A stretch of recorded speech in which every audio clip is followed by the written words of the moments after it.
Kemudian nanti di pertemuan keempat nanti kita buat kuis juga. Jadi Ibu harap kalian konsentrasi dan mudah-mudahan dipahami apa yang menjadi pembelajaran kita pada pertemuan hari ini dan berikutnya. Nanti kalau misalnya ada yang ingin ditanyakan, jadi silahkan bertanya. Nanti ada Ibu buka sesi pertanyaan. Oke? Baik, Bu. Baik, kita lanjutkan pertemuan pada hari ini yaitu dengan teori kesehatan ibu dan anak. Oke, next. Nah, ini kesehatan ibu dan anak. Pokok bahasannya itu nanti ada pengertiannya, kemudian ada tujuan, sejarah, serta ruang lingkup dari kesehatan ibu dan anak ini. Jadi sekarang kita lanjutkan untuk melihat pengertian dari kesehatan ibu dan anak. Oke, next.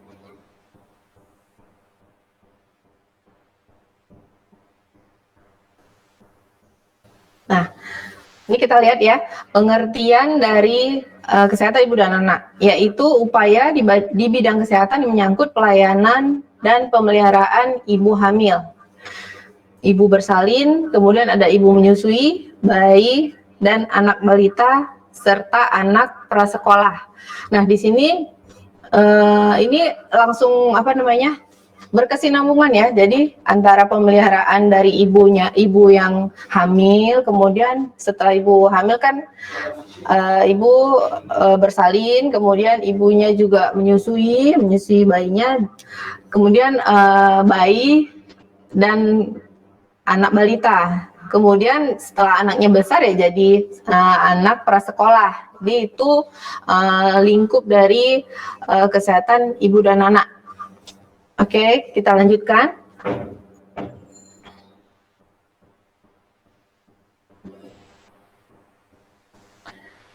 Nah, kesehatan ibu dan anak biasa disingkat dengan KIA.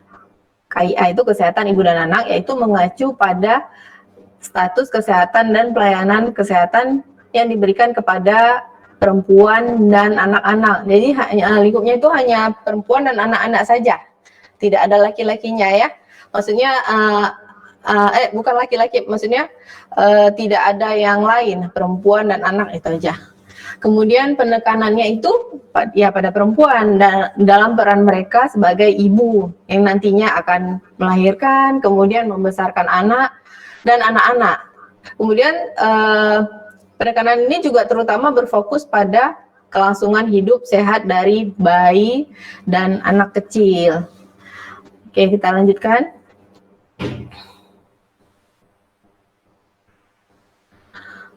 Tujuan kesehatan dari ibu dan anak ini yaitu tercapainya kemampuan hidup sehat melalui peningkatan derajat kesehatan yang optimal bagi ibu dan keluarga untuk menuju norma keluarga kecil bahagia sejahtera, yaitu yang biasa disingkat dengan NKKBS, serta meningkatnya derajat kesehatan anak untuk menjamin proses tumbuh kembang optimal yang merupakan landasan bagi peningkatan kualitas manusia seutuhnya. Jadi kita ini sebagai perempuan ini kan harus bisa mengatur untuk kapan kita mau berumah tangga. Kemudian setelah berumah tangga ini tuh kita harus set. Jadi umur berapa yang bagusnya ya, jangan terlalu muda dan jangan juga terlalu tua. Tapi itu di luar kuasa kita juga. Kalau misalnya memang udah takdirnya untuk cepat dapat pasangan atau cepat dapat jodohnya ya. Jadi kita mau bilang apa? Jadi kalau bisa kita atur sedemikian rupa sehingga kita nantinya juga bisa membuat keluarganya sehat. Jadi itu kita yang tentukan. Nah, jadi umur berapa kita menikah, kemudian umur berapa kita mau hamilnya kapan, kemudian setelah bayinya lahir kita mau anak kedua itu kapan, karena kita kan perlu sebelum ada rentang waktunya untuk kita punya setelah melahirkan kapan untuk menunda untuk anak kedua dan seterusnya itu. Jadi pakai KB. Nah, kemudian nanti itu juga yang kita ngatur tuh. Sampai berapa nanti sanggup kita jarak waktu antara si bayi pertama dengan bayi seterusnya itu di kita yang kita yang bertanggung jawab untuk hal itu gitu. Next. Nah, tujuan umum dari kesehatan ibu dan anak ini sendiri yaitu meningkatnya kemampuan ibu dalam artian pengetahuannya, sikapnya, dan perilakunya dalam mengatasi kesehatan dirinya dan keluarganya dengan menggunakan teknologi tepat guna dalam upaya pembinaan kesehatan keluarga, ada posyandu, dan sebagainya. Jadi untuk menjadi ibu tidaklah hanya udahlah jadi ibu aja gitu. Tapi kita harus ada pengetahuan dasar untuk kita. Bagaimana kita menjadi seorang ibu, pengetahuan apa yang harus kita perlukan. Kemudian sekarang kan udah banyak tuh kayak seminar-seminar parenting talk ya. Bagaimana menjadi orang tua, menjadi seorang ibu itu seperti apa, dalam keadaan hamil itu seperti apa, kemudian harus makan buah apa, makan sayur apa yang bisa dikonsumsi gizinya, kemudian nanti pada saat bersalin harus apa, persiapannya apa, itu harus memang benar-benar punya pengetahuan yang khusus. Nah, sikap kita juga, jadi kalau misalnya kalau sikapnya juga kalau kita acuh tak acuh tuh misalnya dengan kesehatan kita sendiri, jadi itu nanti dampaknya buruknya akan ke depan. Jadi sebaiknya memang benar-benar kita menjaga sikap dan perilaku kita di saat kita sedang hamil, menyusui, nifas gitu, dan membesarkan si anak. Kemudian satu lagi tujuan umumnya yaitu meningkatnya upaya pembinaan kesehatan balita dan anak prasekolah secara mandiri di dalam lingkungan keluarga, posyandu, serta di taman kanak-kanak atau TK. Nah, ini kenapa ibu masukkannya TK? Karena kita kan balita itu bayi 5 tahun. Nah, jadi masuk dalam kategori masih TK ya, belum SD. Kalau SD kan biasa udah 6 tahun dan 6 tahun ke atas. Jadi itu juga harus kita perlukan selain hanya sampai melahirkan anak tadi dan membesarkan anak. Jadi kita lihat juga pembinaan dia bagaimana dia sekarang udah ada PAUD ya, masukkan ke PAUD, masukkan ke TK. Nah, itu memang betul-betul ada pengetahuan kita juga bagaimana mendidik anak umur balita tersebut gitu. Oke, kita lanjutkan. Nah, tadi udah tujuan umum, nah sekarang kita akan membahas tujuan khususnya. Kita lihat nih, yang pertama ada meningkatnya jangkauan pelayanan kesehatan bayi, anak balita, ibu hamil, ibu bersalin, ibu nifas, dan ibu menyusui. Nah, tadi kan hanya dia hanya pengetahuan, sikap, dan perilakunya aja tadi kan. Nah, kalau khususnya lebih ke bayi, balita, bumil, bulin, bufas, dan busui. Kemudian yang kedua itu meningkatnya mutu pelayanan kesehatan ibu hamil, ibu bersalin, ibu nifas, ibu menyusui, bayi, dan anak balita. Itu yang kita tingkatkan itu mutunya tadi. Nah, tadi jangkauan pelayanannya, kemudian sekarang mutu pelayanan kesehatannya. Kemudian yang ketiga, meningkatnya kemampuan dan peran serta masyarakat, keluarga, dan seluruh anggotanya untuk mengatasi masalah kesehatan ibu, balita, anak prasekolah, terutama melalui peningkatan peran ibu dan keluarganya. Jadi ibu tidak sendiri.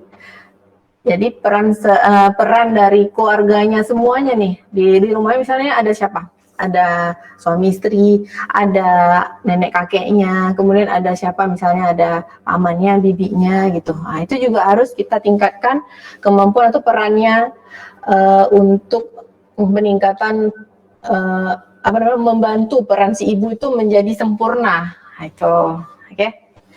Kita lanjutkan. Nah, ini bisa kita lihat nih ada skema ya. Risiko kematian ibu dan anak terjadi paling banyak pada periode kelahiran. Nah, di Indonesia ini adalah salah satu dari 68 negara yang memiliki kematian ibu dan neonatal yang buruk. Masih ada ibu dan bayi yang meninggal, masih banyak. Nah, bisa lihat nih skema ya yang paling banyak nih yang di garis merah nih ya, kematian bayi baru lahir. Nah, saya lihat. Kemudian yang paling setelah di bawah kematian bayi baru lahir itu yang kuning ya, lahir mati. Bayinya lahir tapi tidak hidup, lahir meninggal. Itu kalau bahasanya lahir mati ya. Kemudian yang satu lagi baru kematian ibu. Tadi kematian bayi baru lahir BBL, kemudian bayi lahir mati, kemudian kematian ibu, satu lagi baru kematian anak. Jadi kematian anak itu gimana ya kita bilang, kita sebenarnya menjaga dari dia lahir, sebelum lahir, sudah lahir dan menjadi dibesarkan menjadi anak itu kan udah lumayan lah. Cuman kematian anak itu memang lebih rendah dari diantara kematian bayi baru lahir dan lahir mati tadi. Tapi tetap sama, kita menjaganya juga memang benar-benar benar-benar kita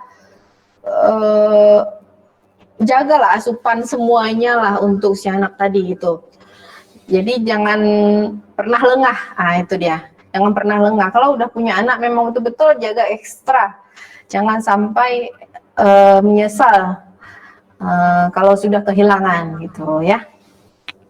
Oke, kita lanjutkan.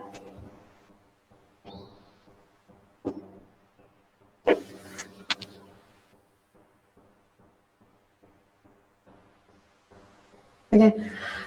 Ini ada besaran masalahnya untuk kesehatan ibu dan anak ini, yaitu yang pertama, pencapaian luar biasa telah dibuat dalam mengurangi mortalitas dan morbiditas ibu dan anak. Mortalitas itu ada kematian, kesakitan, dan morbiditas itu kematian. Nah ya, jadi kita udah buat nih, pemerintah kita sudah mencanangkan itu bagaimana cara mengurangi angka kesakitan dan angka kematian untuk ibu dan anak. Tapi masih ada juga yang lolos dari udah kita gimana ya, kalau kita bilang kita manusia sudah berencana, tapi yang di atas yang sudah menentukan gitu. Jadi kadang udah kita buat sebisa mungkin kita tenaga kesehatan itu udah benar-benar menjaga supaya kelahiran dan kehamilan sampai bersalinnya itu udah dijaga sama mereka. Tapi ada aja yang kayak mana kita bilangnya lost kontak gitu, ada yang luput, ada yang meninggal gitu, ibunya, bayinya itu. Tapi itu memang udah dibuat seminimal mungkin kejadiannya itu ya, semaksimal mungkin, maksimal. Kemudian masih ada kesenjangan yang besar antara negara-negara yang berpenghasilan tinggi dan rendah. Nah itu juga masih ada juga nih ya. Kalau yang misalnya berpenghasilan tinggi kan kadang mereka sanggup membayar berapapun biaya bersalinnya, berapapun misalnya nih ada yang si ibu atau si bayinya dalam resiko ini, kalau kita tidak bisa ditolong lagi, jadinya akhir ininya kan meninggal gitu. Jadi mereka keluarin lah uang banyak-banyak, berapapun akan saya bayar, nah gitu. Jadi kadang yang kayak gitulah yang buat kesenjangan. Padahal ya semuanya kode tenaga kesehatan itu punya kode etik sendiri. Jadi kalau bisa mereka menolong, memang harus selamat, dua-duanya selamat. Nah itu, jadi masih ada juga kesenjangannya itu yang model kayak gitulah. Padahal tenaga kesehatan kan nggak lihat berapa uang yang dapat, berapa yang akan didapat kalau misalnya nolong si ibu ini gitu. Ini tidak membedakan. Tapi itulah masih ada juga besaran masalahnya yang seperti itu. Kemudian satu lagi, kesehatan ibu dan anak juga terbaik ditemukan di negara-negara Skandinavia dan Jepang. Itu mereka memang apa ya, kalau di Jepang kalian pernah dengar nggak, kalau 2 anak cukup ya, 2 aja. Kalau ada lagi nggak boleh lagi, memang stop aja 2. Tapi kalau di Indonesia masih banyak anak banyak rezeki ya, masih lebih dari 2, 3, 4 rezekinya makin banyak. Jadi kadang itu yang buat mereka menjadi negara yang apa ya, bagus untuk membuat kesehatan ibu dan anak itu memang betul-betul berkualitas. Tuh. Oke, kita lanjutkan. Nah, ini ada sejarah dari kesehatan ibu dan anak. Jadi sejarahnya itu kan tidak semua sama ya. Indonesia, negara-negara lain, ini kita ada bahas, ada beberapa negara yang bisa kita lihat nanti bagaimana kesehatan ibu dan anak itu sampai ke tahap sekarang gitu. Dulu-dulu kan kalau masih ada juga yang ditolong oleh, bersalinnya ditolong oleh dukun, ada orang yang memang bukan dari pendidikan kesehatan gitu ya, pendidikan apalagi kebidanan kedokteran gitu, masih ada yang menolong yang apa namanya kalau bahasa ininya mablin ya. Oke. Kemudian kita lihat nih, meskipun ada beberapa keberhasilan dengan pendekatan ini, itu tidak mempunyai dampak banyak untuk meningkatkan akses pelayanan kesehatan di tingkat masyarakat, dan indikator kesehatan ibu dan anak itu tidak meningkat.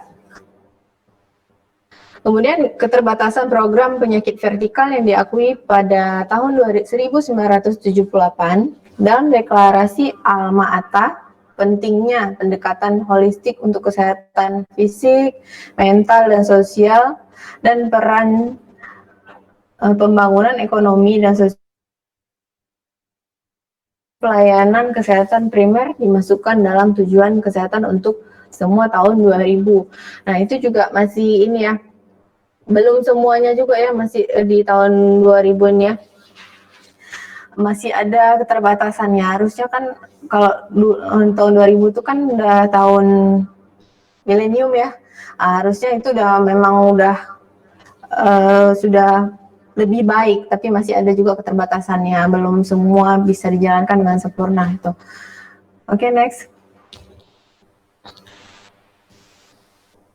Nah, di Cina dia akhir tahun 1950 nih sejarahnya nih. Ada barefoot doctor, petani yang menerima pelatihan medis dasar difokuskan pada anatomi, nah bakteriologi, mendiagnosis penyakit, akupuntur, resep obat tradisional dan barat, pengendalian kelahiran dan perawatan ibu dan bayi. Nah, ini dokter petani yang menerima pelatihan medis dasar ya. Jadi petani dia malah, tapi dia bisa mendapat ilmu dokteran. Nah, jadi bisa dia melakukan pembenahan untuk kesehatan ibu dan anak itu tahun 1950. Kalau sekarang kan enggak. Kita memang harus bekalnya itu memang dari kalau kita ya ada yang perawat, ada yang kebidanan, ada yang keskesmas ya, kesehatan masyarakat, kemudian ada dokter dan lain-lain lah, petugas kesehatan. Ini petani, tapi bagus lah. Walaupun kalau dulu kan masih minim untuk tenaga kesehatan. Jadi siapa aja bisa, asal dia memang mau dan mau belajar gitu. Mau ikut, mau belajar, mengambil peran untuk memberikan kesehatan ibu dan anak itu menjadi lebih baik. Kemudian ada lagi, barefoot dan dokter memberikan pelayanan kesehatan preventif dan dasar untuk lebih dari 90% dari populasi. Nah, ini dia udah buat sampai 90% itu memang lebih bagus lagi. Kemudian ada juga dia mengambil langkah-langkah pencegahan, kemudian pendidikan kesehatan, promosi kesehatan, dan pelayanan kesehatan dasar, pekerjaan barefoot doctor, mulai meningkatkan kesehatan secara keseluruhan di China. Jadi semakin banyak dia melakukan perubahan untuk meningkatkan kesehatan ibu dan anak. Oke, uh, untuk selanjutnya kita akan menyaksikan pesan-pesan berikut ini dulu ya, dan kita akan lanjutkan setelah iklan berikut ini. Oke.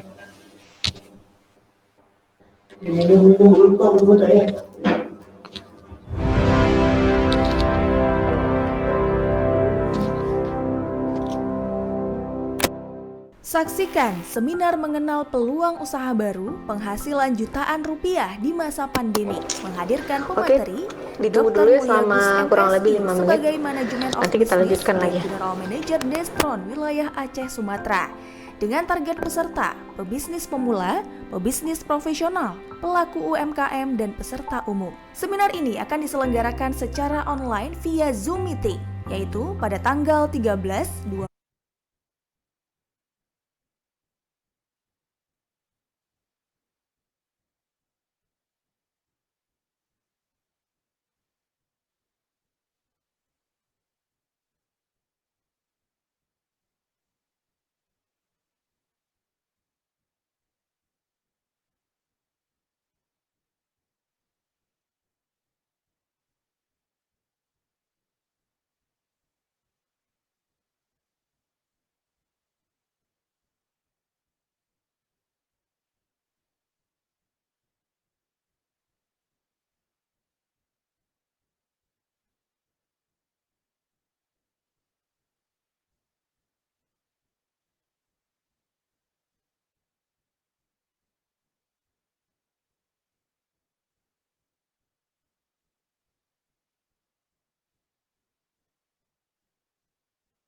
airnya pindahin ke perut.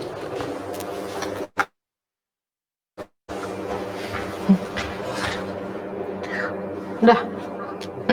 Oke, kita lanjutkan sesi yang kedua, yaitu masih dilanjutkan dengan materi yang tadi, yaitu negara-negara yang sejarah dari kesehatan ini.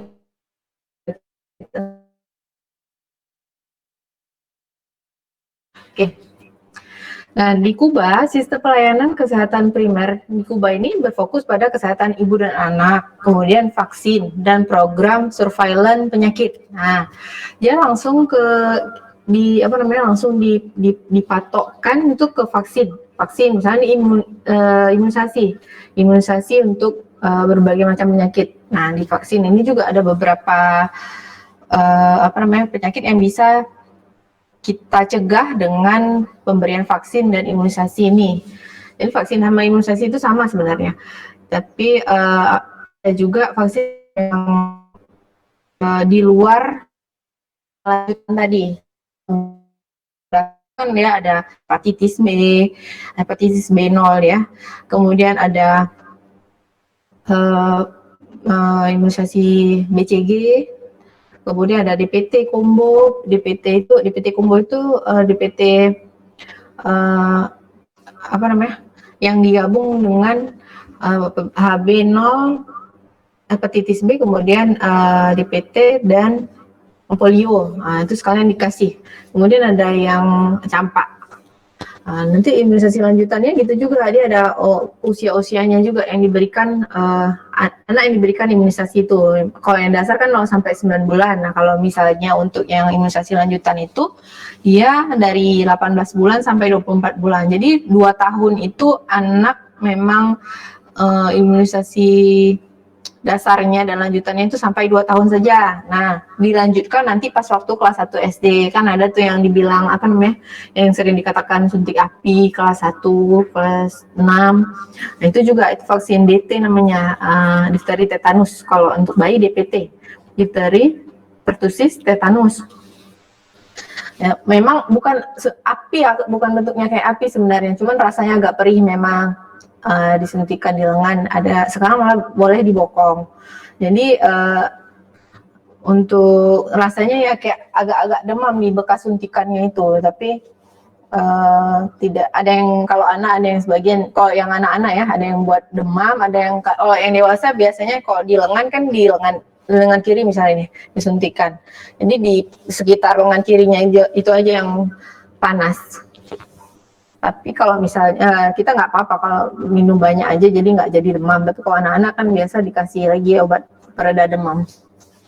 Kemudian program dokter keluarga itu diciptakan pada tahun 1984, itu udah ada tuh di Kuba, yaitu jalur masuk ke sistem kesehatan.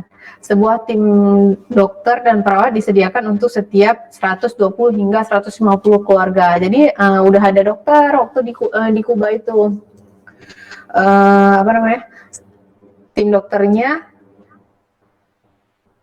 misalnya satu dokter untuk 120 hingga 150 keluarga.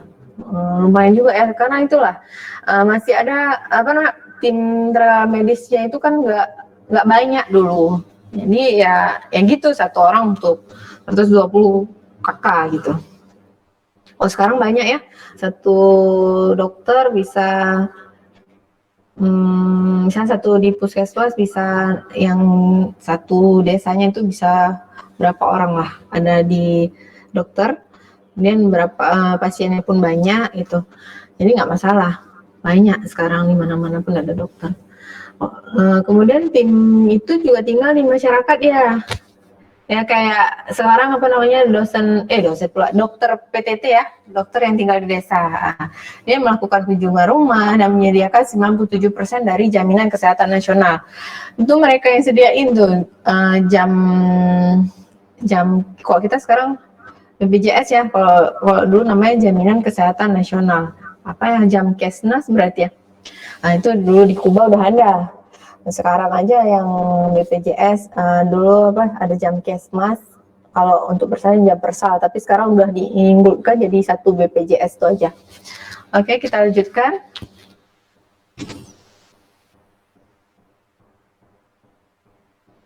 Nah, tadi dua negara aja kita bahasnya, Cina dan Kuba. Nah, sekarang kita lanjutkan untuk ruang lingkup dari kesehatan ibu dan anak ini sendiri. Yang pertama ada kesehatan maternal ibu, kemudian kesehatan perinatal dan neonatal, kemudian ketiga ada kesehatan bayi dan anak, serta kesehatan reproduksi. Nah, jadi ruang lingkupnya itu ada 4 ini tadi. Oke, kita lanjutkan.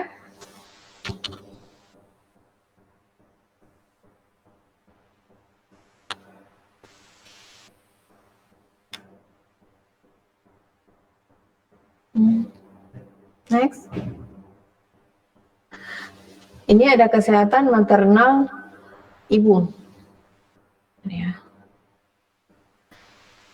Kesehatan maternal ibu.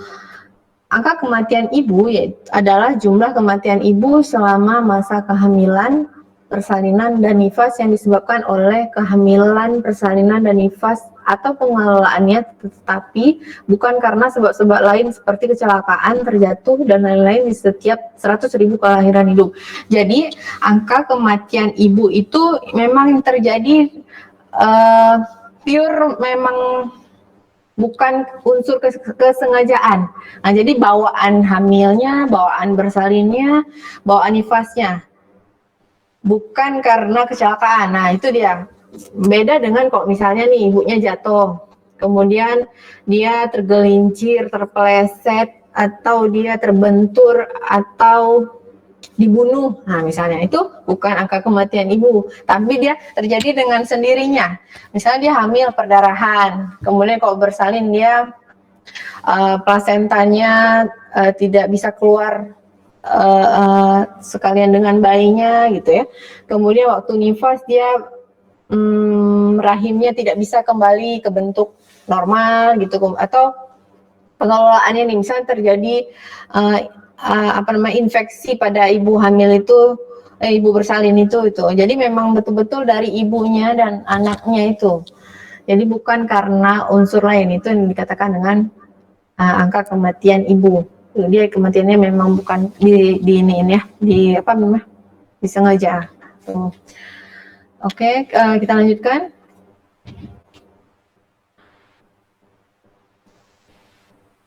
Kemudian masalah kesehatan maternal. Nah, ini maternal wanita dalam masa kehamilan, persalinan, dan nifas. Nah, itu yang disebut dengan maternal. Kemudian kematian maternal itu yaitu kematian yang terjadi pada masa dan akibat komplikasi maternal. Jadi dia selama hamil, bersalin, dan nifas itu disebut kematian maternal, seperti yang Ibu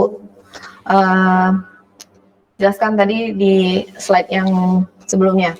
Kemudian kesakitan maternal. Nah, kesakitan itu beda ya. Kalau yang kematian ya meninggal. Kalau misalnya kesakitan ya saat hamil, bersalin, nifas itu dia sakit. Nah, itu pengertiannya itu penyakit atau kondisi yang terjadi pada masa dan akibat komplikasi maternal. Itu yang dikatakan dengan kesakitan maternal. Sakitnya waktu dia sedang hamil tadi, hamil bersalin nifas. Oke. Lanjutkan.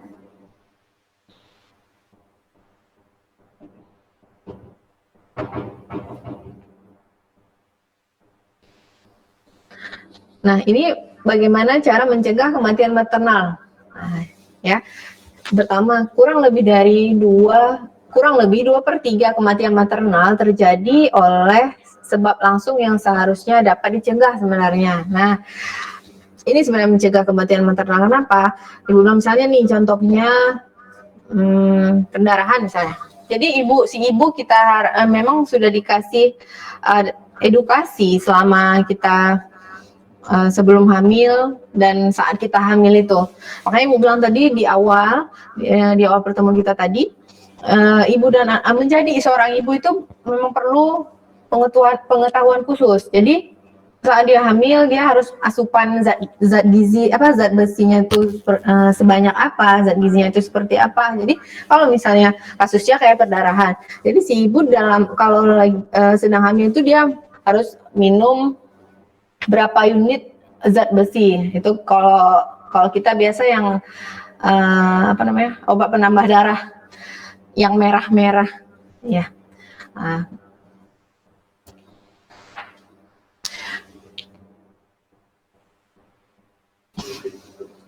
hmm?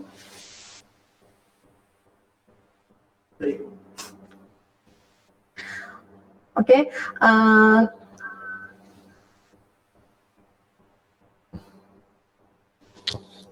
kemudian kalau misalnya apa namanya yang obat penambah darah tadi, kalau misalnya yang bisa kita konsumsi selama hamil itu berapa, nanti waktu nifas nanti berapa, jadi itulah yang bisa mengurangi akibatnya akibat fatal itu perdarahan itu. Oke, selanjutnya kita akan break dulu sejenak, nanti Ibu akan melanjutkan setelah pesan-pesan berikut ini. Oke.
Ya, ya.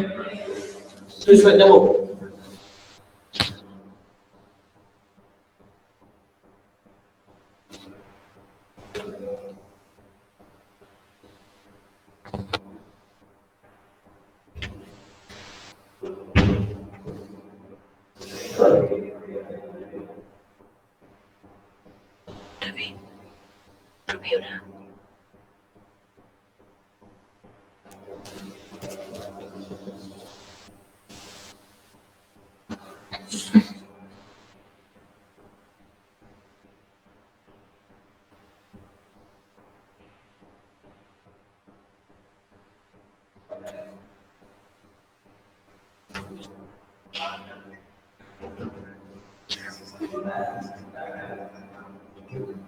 Oke, kita lanjutkan kembali materi kita yang tadi, yaitu mencegah kematian maternal.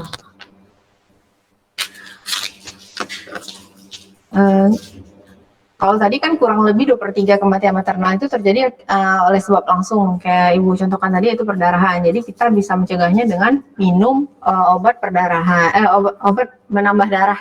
Nah, itu diminum memang setiap hari minumnya, malam sebelum tidur itu diminum.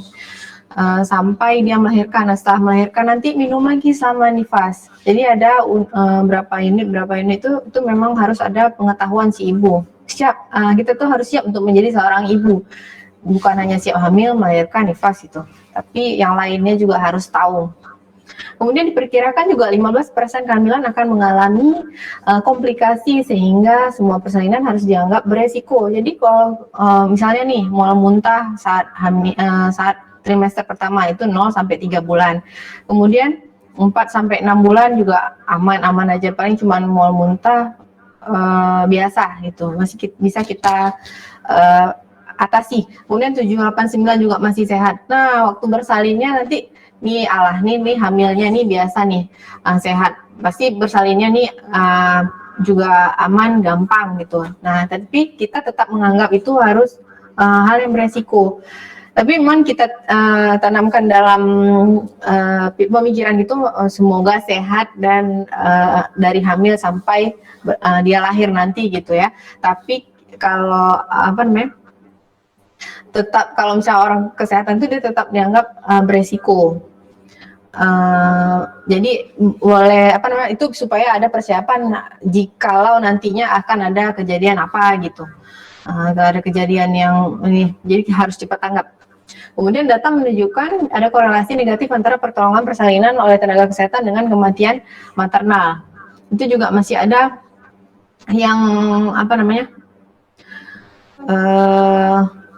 kayak miskomunikasi juga ya antara tenaga kesehatan dengan kematian maternal juga.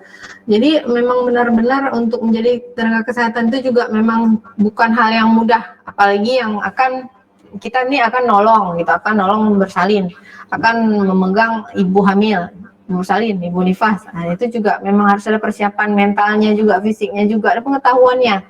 Jadi apa yang akan dilakukan? Jadi cepat tanggap. Nih kalau perdana nih harus apa? Ini tindakan apa yang kita berikan? Nah, itu harus tahu. Kemudian tenaga kesehatannya juga harus terlatih. Kalau misalnya juga tidak terlatih, dia hanya ikut seminar, ikut pelatihan, tapi dianya nggak mau, ya nggak ada niat, tidak ada niat, jadi susah juga untuk memegang ibu itu tadi, ibu bersalin, ibu nifas, ibu menyusui. Nah, itu. Kemudian dukungan sistem pelayanan. Nah, ini juga sistem pelayanannya juga harus didukung dengan alatnya yang lengkap, yang memadai, ruangannya dan segala macamnya itu juga memang harus didukung. Jadi bukan hanya tenaganya sudah ada tapi alatnya terbatas, nggak bisa juga, gitu ya. Oke, next. Nah, ini coba lihat nih, ada 3 terlambat. Yang pertama, terlambat mengenal tanda bahaya dan mengambil keputusan, kemudian terlambat mencapai fasilitas kesehatan, dan terlambat mendapatkan pertolongan di fasilitas kesehatan. Itu 3T ya. 3T itu yang akan membuat fatal saat kita untuk menolong ibu dan anak tadi. Tidak boleh ada 3 kata terlambat tadi. Kemudian 4 terlalu, ini juga dalam kesehatan ibu dan anak juga penting, yaitu 4T.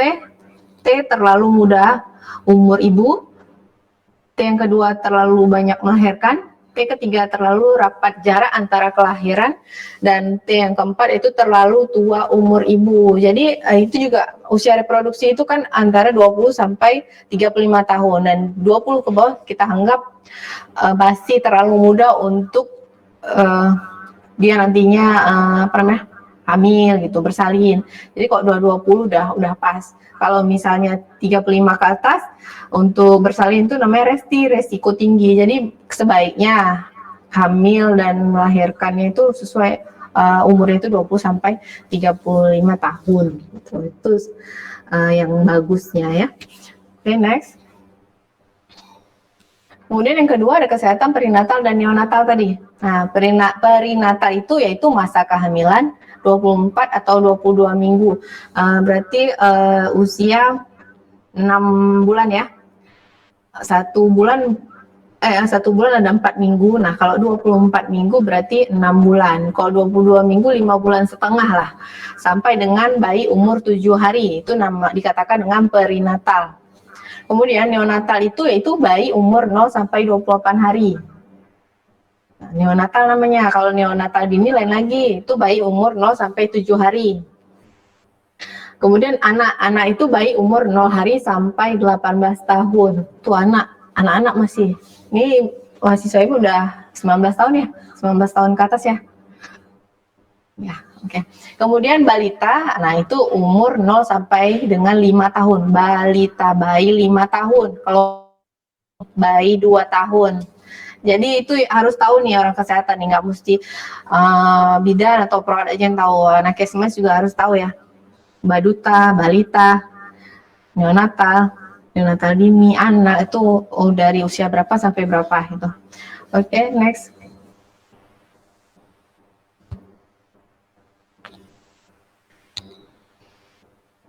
Kemudian kematian neonatal ini ada dari MDGs, ada dari tahun 1990 sampai 2015 itu masih ada menurunnya angka kematian balita sebesar 2 sampai 2/3-nya pada tahun 1990 sampai 2015 itu udah mulai menurun ya. Kemudian kematian neonatal ini kadang sulit dicapai tanpa usaha keras menurunkan angka kematian neonatal. Jadi kalau memang benar-benar harus kita kita punya ini sendiri usaha sendiri, pengetahuan sendiri, usaha sendiri, sikap kita bagaimana untuk menurunkan angka kematian neonatal ini. Kemudian 60% kematian bayi terjadi pada masa neonatal. Itu periode neonatal hanya 28 hari. Itu di dalam 28 hari bayi yang sebulan itu memang benar betul-betul kita jaga. Jangan sampai dia, kan ada tuh bayi misalnya bayi baru lahir kulitnya kuning. Nah, itu jangan dibiarkan. Memang 0 sampai 7 hari pertama itu kan masih normal, tapi kalau lebih dari 14 hari kuning, matanya kuning, kemudian telapak tangan atau telapak kaki menguning hingga badan-badannya juga menguning, nah itu bahaya. Itu juga salah satu tanda bahaya pada bayi baru lahir. Jadi langsung dibawa ke petugas kesehatan. Kemudian ada kematian perinatal, yaitu menunjukkan tren meningkat pada saat tahun 2007 dan 2003 ya, dari 26 per 1000 kelahiran dan dari 25 kelahiran dari 25 dan 24 per 1000 kelahiran kematian neonatal di Indonesia. Itu juga masih ada yang mengalami kematian ya. Kemudian berdasarkan evaluasi MDGs-nya tahun 2015, kasus kematian ibu dan bayi baru lahir di Indonesia masih pada posisi 305 per 100.000 kelahiran. Padahal target yang dicanangkan oleh PBB itu 102 per 100.000 kelahiran. Jadi masih ada juga. Memang kan kalau kita bilang tidak terduga. Karena itulah tadi penyebabnya bukan dari petugas kesehatannya, tapi dari ibunya sendiri. Mungkin malas, gizinya malas, asupan gizinya kurang, itu pengetahuannya kurang tentang bagaimana menjadi seorang ibu hamil itu yang benar seperti apa, dia kurang pemahamannya gitu. Kemudian ada upaya mencegah kematian neonatal di Indonesia. Itu kalau misalnya di Darmstadt nih, 40-70% bisa kita lihat ya, kematian neonatal dapat dicegah dengan teknologi kedokteran sederhana yang sudah ada. Kemudian dari bank, 80% itu kematian neonatal dapat dicegah dengan penanggulangan infeksi. Nah, infeksi ini memang hal kecil tapi akibatnya luar biasa memang, dan paling fatal itu kematian. Kemudian dari Ali Syabana yaitu 80% kasus asfiksia neonatal dapat diselamatkan dengan tindakan resusitasi. Asfiksia ini kekurangan oksigen, jadi bayinya lahirnya biru dan susah bernafas, kesulitan bernafas, dan cara penanggulangannya itu resusitasi, yaitu pakai sungkup bayinya. Pertama diisap dulu lendir dari hidung dan mulut bayi, dari hidung, mulut ada alatnya. Kemudian kalau tidak bisa pakai sungkup, itu ada alatnya sendiri. Oke, kita lanjutkan.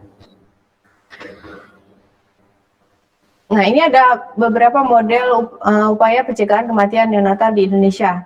Kalau misalnya nih lahir mati, dia masih masalahnya masih kurang diperhatikan. Masih ada juga yang negara yang masih kurang memperhatikan nih kalau ada yang lahir mati.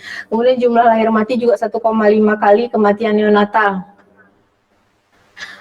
Kemudian penyebab masih tetap itu, tetapi beberapa dugaan ada yang gara-gara infeksi, kemudian ada dari kualitas plasenta yang buruk, kemudian stroke perinatal, pertolongan persalinan yang kurang memadai, kemudian induksi kelahiran yang tidak diperlukan, pemberian multivitamin yang berlebihan, dan vitamin A toksik untuk janin. Nah, kadang ada vitamin yang kalau misalnya memang untuk obat-obatan itu memang harus anjuran dari bidan dari dokter. Jadi kalau misalnya juga berlebihan juga tidak boleh.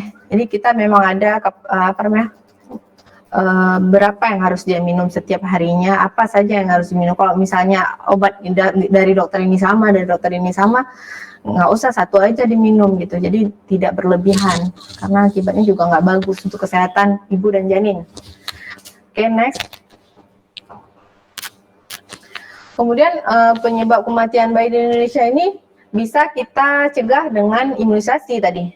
Ada imunisasi dasar dan lanjutan, kemudian cakupan ada cakupannya sudah cukup tinggi. Masalahnya itu kadang kualitas vaksin. Banyak vaksin yang perlu disimpan pada suhu tertentu.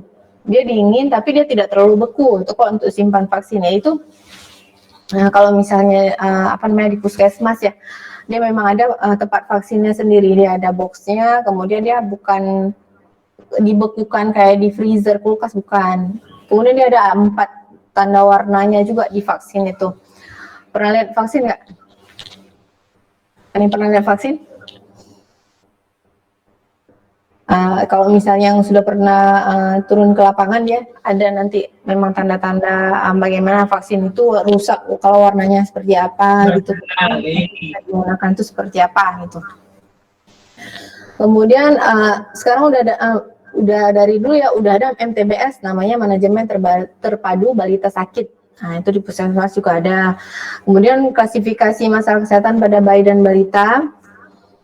Kemudian ada algoritma sederhana yaitu dapat digunakan oleh BDD ya, masalah dukungan logistik, obat, alat, dan lain-lain. Nah, itu memang harus lengkap di fasilitas kesehatan itu. Oke, kita lanjutkan. Nah, kalau untuk upaya pencegahan kematian bayi dan anak di Indonesia ini harus ASI eksklusif nih kita berikan. Itu yang paling dasar tuh, yang bisa ibu berikan untuk anaknya. Itu bayi eksklusif itu 0 sampai 6 bulan tanpa makanan pendamping ASI yang lainnya dikasih dulu. Pisang nggak usah, bubur-bubur tuh nggak usah, ASI aja. Cukup kok, kenyang bayinya. Jadi 2 sampai 3 jam sekali kasih ASI. Kemudian nanti dia tidur, bangunkan. Jadi kalau misalnya dia tidur, tuh enak nih nyenyak tidurnya karena kekenyangan. Nggak boleh juga, harus dibangunkan bayinya. Jadi 6 bulan pertama itu hanya ASI saja, kemudian karena ASI itu juga mengurangi resiko sakit atau infeksi. Kemudian masalahnya nih masih kampanye gencar perusahaan susu. Nah, ini juga. Jadi kita mau kasih ASI eksklusif supaya bagus gizinya, tapi perusahaan susu malah lebih giat nih minum susu ini supaya anaknya pintar, IQ-nya tinggi, minum ini. Padahal kalau kita ASI saja dan gizi si ibunya cukup, jadi ASI-nya berlimpah ruah, nggak apa-apa itu aja. Itu yang memang paling dominan untuk mencegah si bayinya tadi sakit. Kemudian kalau yang untuk bayi dan anak itu ada perbaikan gizi. Kemudian ada makro, itu makanan pendamping ASI yang lain, MPASI itu disingkat ya. Kemudian ada PMT, pemberian makanan tambahan. Kemudian kadang ada pemberian makanan tambahan itu yang apa namanya, tidak diberikan sesuai umur, harusnya dia sesuai umur juga. Kalau untuk pemberian makanan tambahan itu, kalau misalnya di posyandu dia dilihat kalau umur 1 tahun giginya belum penuh, jangan dikasih roti keras gitu. Tapi kalau udah 2 tahun lebih boleh dikasih roti keras gitu ya. Yang kalau yang 1 tahun di bawah 2 tahun lah yang giginya belum penuh, boleh kita kasih bubur-bubur gitu. Kemudian ada vitamin A juga, ada suplemennya juga. Oke, lanjut.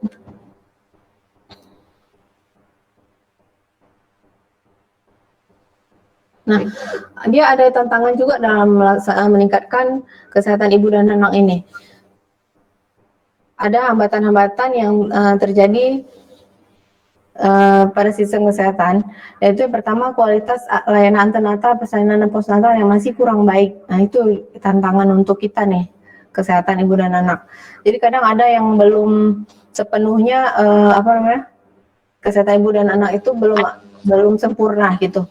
Kemudian masih ada juga kurangnya pendanaan. Nah, ini juga untuk pemerintah ya, langsung ke pemerintahnya nih, kurangnya pendanaan untuk kesehatan. Tapi biasanya memang ada di fasilitas kesehatan tuh memang langsung ke mereka ininya bantuannya itu. Nanti mereka yang alokasikan nih kemana saja yang perlukan untuk masyarakatnya itu. Kemudian yang ketiga ada proses perencanaan sumber dana kesehatan yang terhambat, serta keterlambatan pengiriman dan realisasi dana di daerahnya. Kemudian kurangnya utilisasi jam persal dan kualitas pelayanan yang rendah, serta terbatasnya sarana PONEK ini di rumah sakit dan PON juga di Indonesia.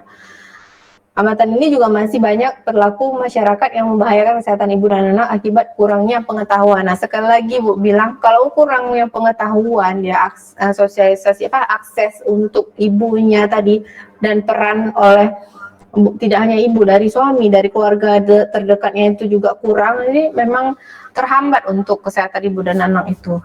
Jadi nggak bisa kita main-main ya untuk kesehatan ibu dan anak. Kalau dia sehat, makannya sehat, udah itu aja, enggak. Masih panjang perjalanan dia sampai dia besar. Tuh. Oke.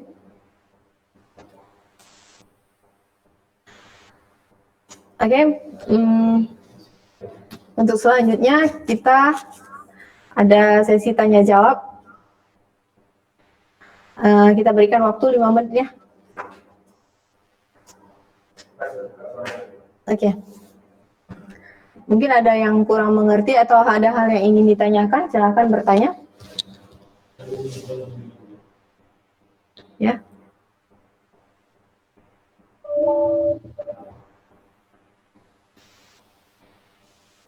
Bu, Dila mau bertanya, Bu. Dila ya? Ardila. Oke, Dila. Silakan Ardila. Jadi Bu, Dila kan mau bertanya, berhubung kita lagi masa pandemi COVID-19, jadi Dila bertanya Bu, kayak gini, apakah COVID-19 dapat ditularkan dari ibu ke bayi yang belum lahir atau yang sudah baru lahir gitu Bu? Apakah COVID itu bisa tertular ke bayi? Apa, coba ulang pertanyaannya? Gimana tadi? Kan kita berhubung lagi pandemi kan Bu, karena COVID-19. Ya, pandemi ini. Jadi Dila mau bertanya Bu, apakah COVID-19 tersebut dapat ditularkan dari ibu ke bayi yang belum lahir maupun ke bayi yang baru lahir? Oke. Oke, terima kasih pertanyaannya dari Dila. Ya, Bu. Ini ada lagi yang ingin ditanyakan atau Ibu jawab dulu pertanyaan dari Dila? Ada yang mau bertanya lagi? Saya Bu. Silakan. Oke. Dari Dila dulu, jawab pertanyaan dari Dila dulu ya. Boleh, Bu. Yang lain?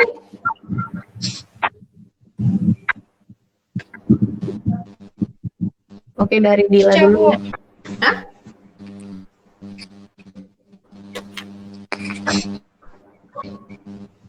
Oke, Ibu jawab pertanyaan dari Ardila dulu ya.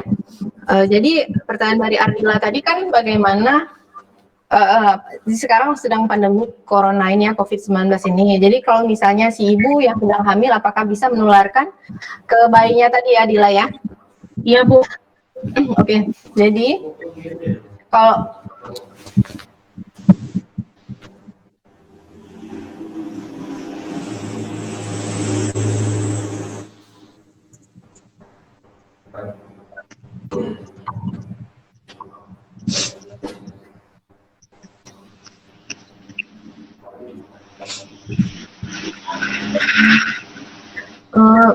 kalau ini ya, kalau ibu hamil apa bersalin tadi? Ibu hamil ya? Ibu yang lagi hamil, Bu. Ibu hamil ya.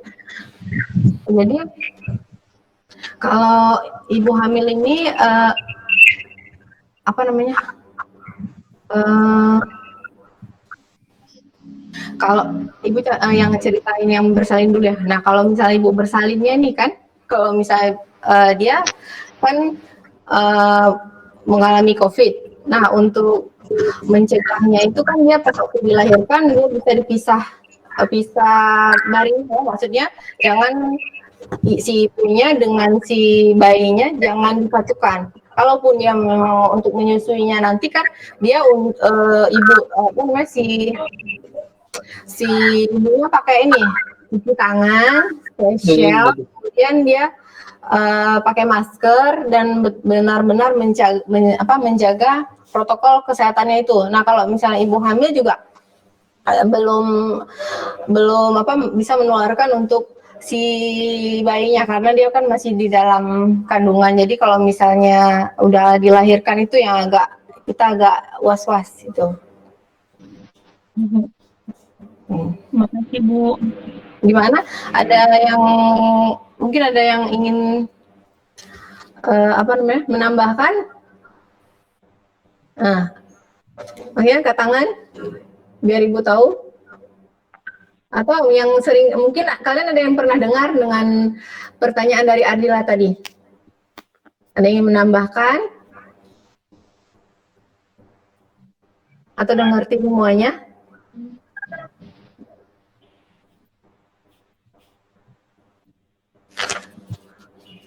Jadi untuk dalam keadaan pandemi ini kita memang benar-benar harus menjaga kesehatannya, itulah tadi cuci tangan, pakai masker, sekarang udah ada facial, pakai facial juga lebih baik lagi.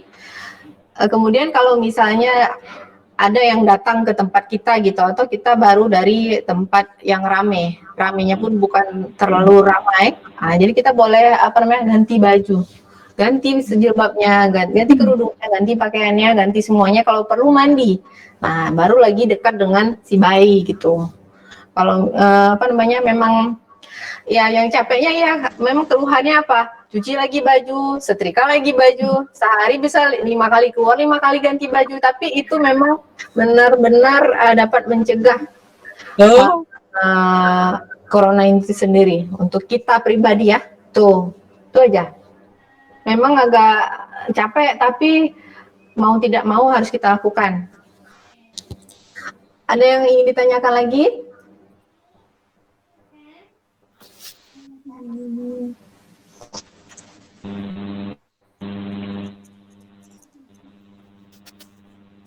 Baik, Mesra. Tenang nih, Narisa juga belum nanya nih santri. Udah ngerti? Bertanya, Bu.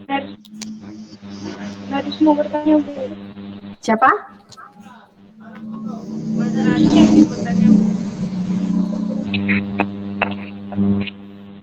Mazra ya? Narisa, Bu. Narisha sama Majra, Bu. Benar Narisha buang ya, air silakan. kecil sulit dikendalikan saat setelah melahirkan. Apa? Apakah benar buang air kecil sulit dikendalikan setelah melahirkan? Melahirkan apa nih? SC normal. Ini CC, Bu, operasi. Ini udah di luar topik kita nih ya, Mas Raya. Ya.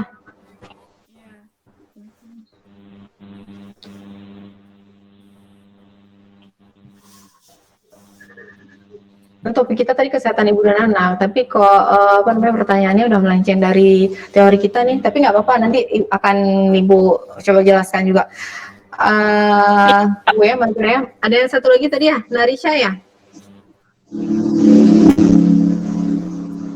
Narisha? Bu. Ya.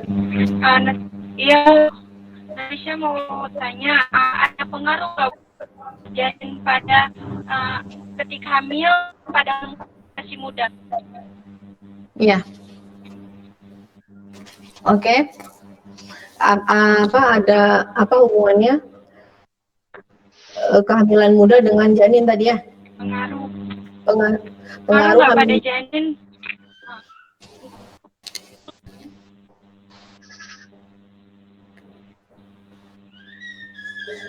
Oke, ini Ibu jawab pertanyaan dari Narisha dulu ya. Jadi kalau misalnya kan, seperti yang Ibu jelaskan tadi, usia reproduksi kita tuh kan antara rentang waktunya ya, 20 tahun sampai 35 tahun. Jadi kan di bawah 20 tahun tuh kita bilang masih terlalu muda untuk hamil. Nah, itu tadi pertanyaannya, ada pengaruh apa ke janinnya kan kalau misalnya ibunya masih terlalu muda.